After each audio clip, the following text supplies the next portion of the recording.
Brownies are good. The end. I'm gonna show you how to make Delish's best brownies ever. They're super fudgy, it's so good. This recipe has 2 different types of chocolate in it. We've got chocolate chips and cocoa powder, which makes it extra chocolatey. I'm just gonna mix our dry ingredients. We've got flour, not a ton, because we want these guys fudgy, not cakey. We've got unsweetened cocoa powder. We have our salt, and I'm gonna give that a quick whisk. Looks good. So in order to incorporate the chocolate into our brownie, we're going to melt the chocolate chips over a double boiler. We need a bowl that is not too small or it'll touch the water below it. We don't want any water touching the bowl because then it becomes a direct heat instead of an indirect heat. And indirect is what we're looking for. And we're adding 2 sticks of butter and chocolate chips.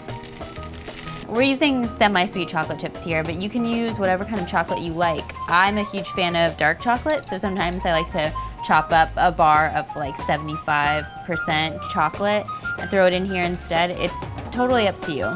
Milk chocolate works great too. So once this is completely melted, both the butter and the chocolate, it'll be good to take off the heat.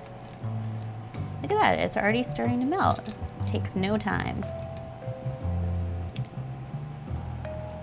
And I'm just gonna dry off the bottom of the bowl because enemy number 1 of melted chocolate is water. And then because I melted this in a sort of small bowl, I'm gonna transfer it to a bigger one.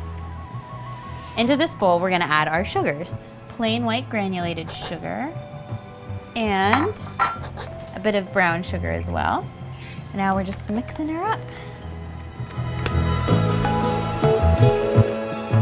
Next step is adding our eggs. There are 5, which is kind of a lot for a brownie recipe, but since we're going for fudgy, it's cool to have a little bit more of a wetter batter. Egg number 1. Since this batter has no chemical leavener in it, that's no baking soda or baking powder, we are using the eggs as a leavener to integrate a little bit of air in so the brownie has at least a little bit of lift. And 4. So all the eggs are integrated. Now all that's left is some vanilla, 2 teaspoons worth. Grabbing a spatula so we can fold in our dry ingredients. Is this one too big? I think it might be too big. I'll use this one. Wet ingredients looking good, smelling good.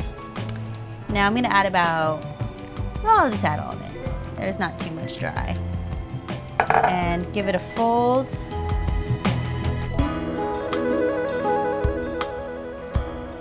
On a square pizza pie, I like the corner piece. On a brownie, I like a side piece. But camera woman Chelsea likes a corner piece. And we'll protect the corner pieces at all costs.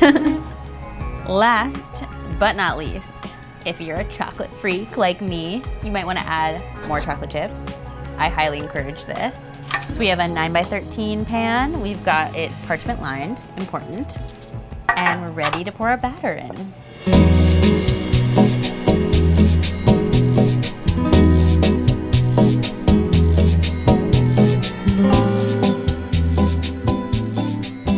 We've got our oven preheated to 350. I'm ready to pop these guys in.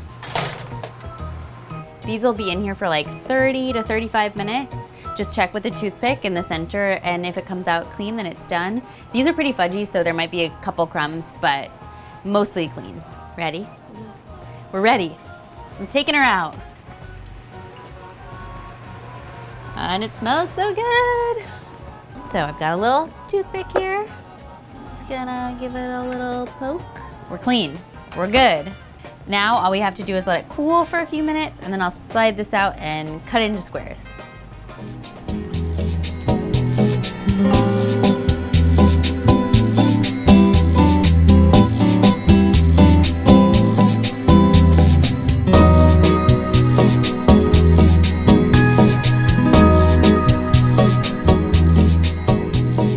So that is how you make the best, most fudgy brownies of all time. They've got that beautiful, like, papery top, and then just super fudgy on the inside. And of course, extra chocolate because why not? Can I eat it now? Yeah. Yes.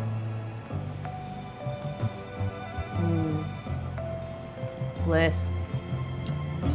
So good.